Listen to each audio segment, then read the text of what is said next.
I love this painting for many reasons.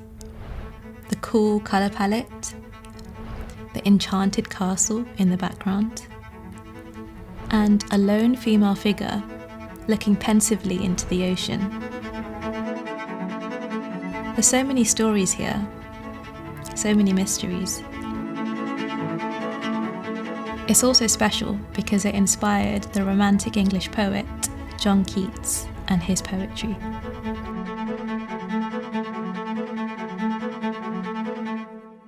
I'm Sheyamali, I'm an artist and writer, and today I'll be talking to you about painting The Enchanted Castle by Claude. The Enchanted Castle represents a scene from the story of Psyche and Cupid, as recounted in the 2nd century Roman writer Apuleius's Metamorphoses.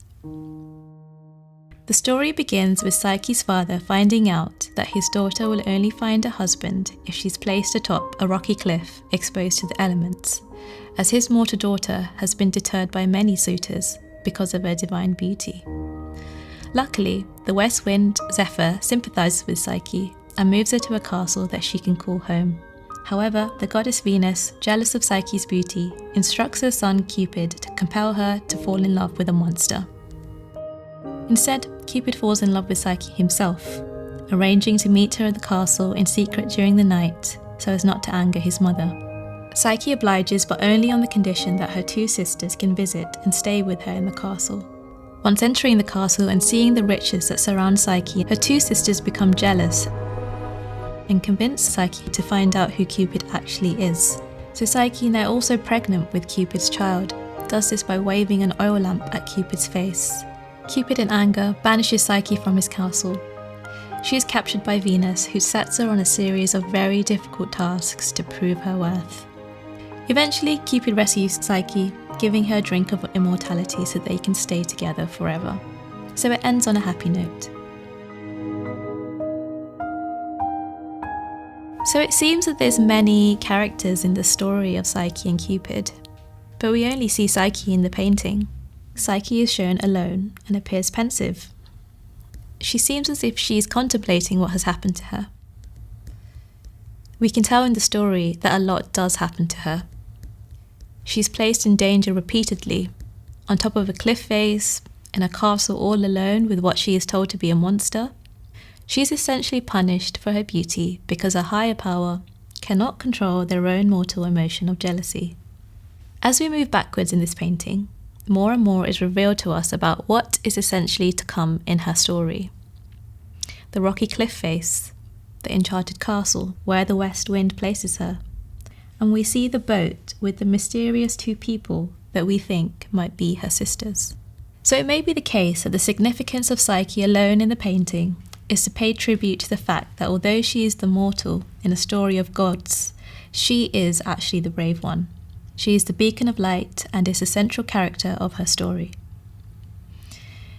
It begs the question, why does a beautiful woman need to be brave too? Is a path of suffering something that she needs to go on? Let's talk about Claude's use of colours in the painting. So the general mood of the painting is built up by Claude's use of blues and greens.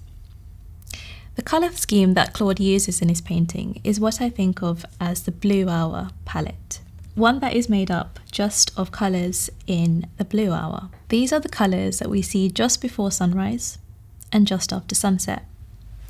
They're usually cool blues and greens that are often soft. They appear just for 10 to 20 minutes, and the blue hour in Psyche's story may be just after her story finishes.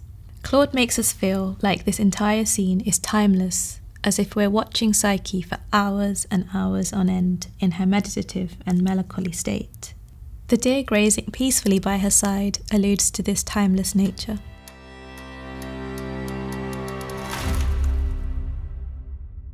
So this is the esteemed castle in the piece that gives the title The Enchanted Castle.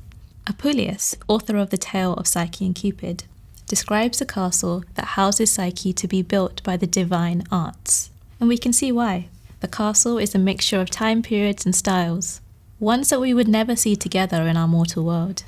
There is a connection to Rome, The grand exterior, or townhouse, is attached to circular towers and ruins. The setting of our story, therefore, is cross-pollinated by ideas of architecture across time. So what may have Claude's reasoning been behind this? It may allude to Apuleius' original quote that the castle was imagined and designed by gods.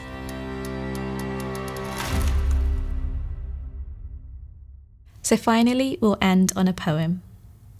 The painting, especially the castle, was a muse to John Keats' poem, A Reminiscence of Claude's Castle.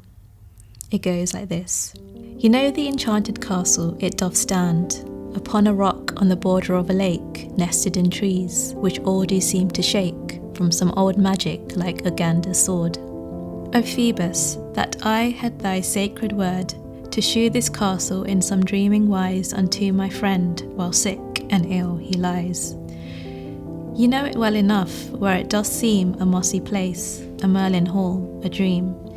Oh, that our dreamings all of sleep or wake would all their colours from their sunset take, rather than shadow our world's daytime into the void of night.